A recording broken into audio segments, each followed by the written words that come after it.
So, an email that I get from a lot of people, especially lately, is where do I get started, or how do I start working with the Necronomicon? What should I do?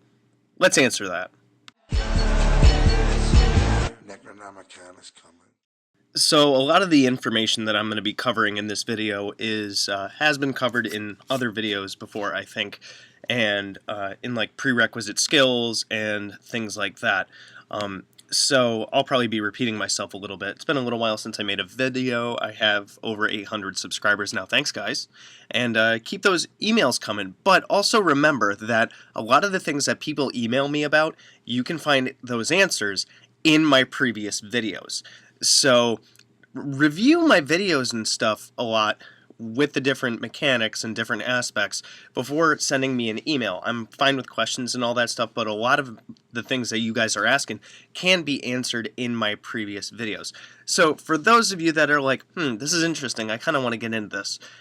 If you have never done anything with like magic or paganism, energy work, things like that, or even meditation, I would start with meditating on a regular basis, daily if possible. And I would also look into the aspects of energy work, being able to feel energy, what ritual space is, casting circles, things like that. This is a lot of like basic pagan knowledge, things that you can find in a lot of just those basic pagan books. And then after like if you have an idea of how to cast a circle, if you know what it kind of entails when you invoke deities or things like that, which is essentially feeling saying a prayer and then opening yourself up to feeling a presence. Great. Even look into evocation with various different systems you can look at from like the Goetia, or even a lot of some books by like Constantinos, or even Modern Magick, which is another fantastic book. Once again, it's upstairs, or I'd flash it right here. Those are great books to review first. So, if you want to get started with the Necronomicon just right off the bat, that is also possible. What I would suggest, anybody that is like, oh, the gatewalking sounds cool, I kind of want to do that. It's not technically 100% kosher traditionally, but I suggest that people start off the same way that I did, with doing some of the 50 Names of Marduk spells from the Necronomicon spellbook, which you guys can find online free. It's a PDF. Just Google it. I also have several materials that I can send to different people that kind of explain a lot of different things that I've been compiling over the last 5 years, and that I've even written some how-tos on gatewalking and such that I can send to people. So if you're like, where do I start? Start with the Necronomicon spellbook.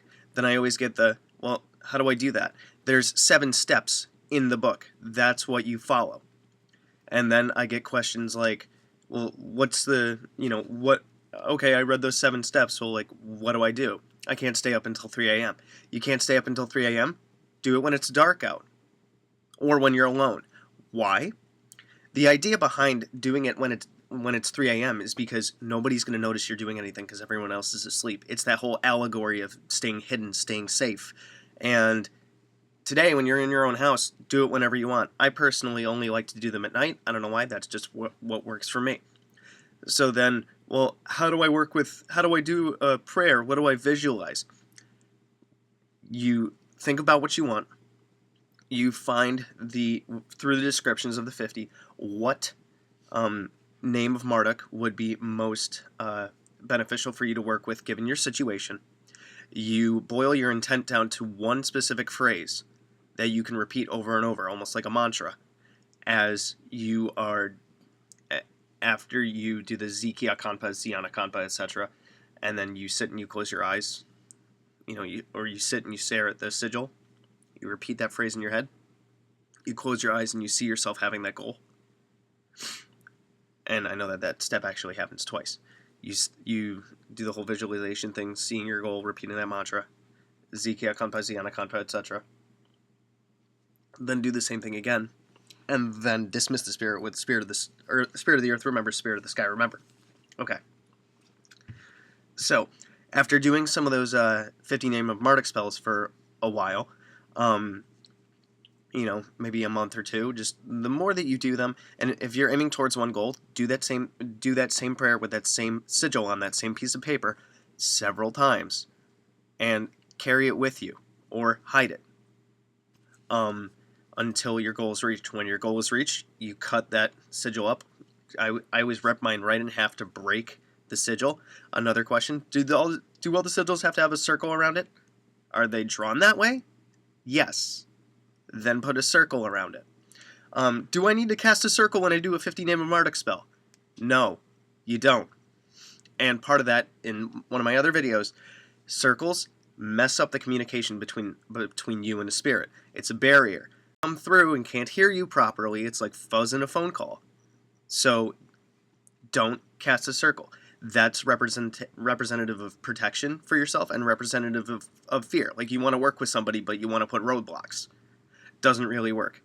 Well, what do I need on my altar and stuff when I'm doing the 50 Name of Marduk spells from the Necronomicon spellbook? Well, what does it say in the instructions? 2 candles. Just 2 candles. That's it.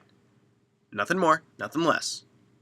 Especially when you're starting out. When you get to working with the Necronomicon, you want to work with the mandal and all that stuff, great. Stick to the regular steps in the Necronomicon spellbook. First, it's made simple to be simple to get you guys used to the energies and how it works. So start there. After you do the Necronomicon spellbook for a bit, until you feel really comfortable, like you memorize the prayer and you get a feel for, oh, when I invoke them, this is how it feels. I can do my intention in that one simple phrase. I can repeat it. I'm getting better at visualization. Okay, now I want to take my next step. Your next step is to invoke the Watcher, the preliminary invocation. So you do it on a full moon after making your Bowl the Watcher, which I have a video on if anyone wants to know what that's about. Or you can actually read the book. And you invoke your Watcher. So after doing the preliminary invocation, you sit and you meditate. And you wait for their presence to show up. It might not happen that day, but when you get those little inklings of kind of those little ideas that are agreeing with you or affirming what you're saying, that little voice in the back of your head, that's your Watcher trying to come through. So after doing the preliminary invocation on that full moon with your offerings and stuff in the Watcher Bowl, which I all have videos on, then you can invoke them as much as you want when it's dark out. Say that you cast your 2 circles, put the Watcher Bowl in the middle. This is all explained in the Book of the Watcher and the Book of Calling, so it's right there. And invoke them as much as you want to build that relationship, to where you can get a feel for what your Watcher looks like, get a feel for what your Watcher's personality is, and all that. After you've been doing that for a while, maybe a couple of months, then you can think about the gate walking. You're going to have to look up the correspondences for what each planet and the moon and the sun is exalted in. Then you're going to have to wait until the appropriate time when that sphere is in that sign, which may take a couple of years at this point. But these things aren't meant to be ding ding ding done. It's all a growing process. You create the sigil. Then you plan your gate walking ceremony. You go through the purification and the fasting. This is all in the Book of Entrance and the Walking, by the way, and I also have videos on it. And you go through that. You do your first gate walk. Then after your first gate walk, which would be the moon, you focus on all the things that has to do astrologically with the moon and transforming yourself through that. Then you go to Mercury. Do the same thing. Venus, do the same thing. The Sun, do the same thing. Mars, do the same thing. Jupiter, do the same thing. Ganzier, that's a little special. I have several, I think 3 videos on that. Then Saturn, boom. Traditional gate walking, done. This whole time you should be working with, from the get-go when you start playing the gate walking, you should be doing the gates of Anu, Enlil, and Enki, which is trying to memorize the spells, writing your own copy of the book, and working with the invocations and prayers. Self-actualization, stuff like that.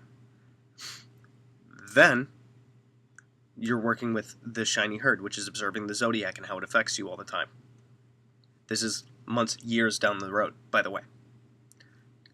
Then, after you've basically observed an entire zodiac cycle, which would be 1 calendar year, focusing on self-development through the astrological aspects of each sign for an entire year, then you can approach Arzir, which is creation of the Ancient One, being a master of your own reality, being a master of your own functions, your own desires, your id, your ego, and your superego are balanced, and you're the boss. That's Arzir for you. God, I'm getting some lag in this video. Hopefully it works out well. I don't know what's up with my computer lately.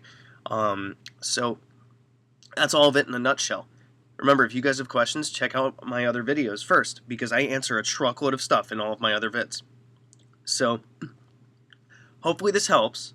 Let me know. Questions, comments, complaints, concerns, issues, drop them in the comments. Send me an email. Check out any of my other videos for Necronomicon mechanics and general magic stuff. And good hunting.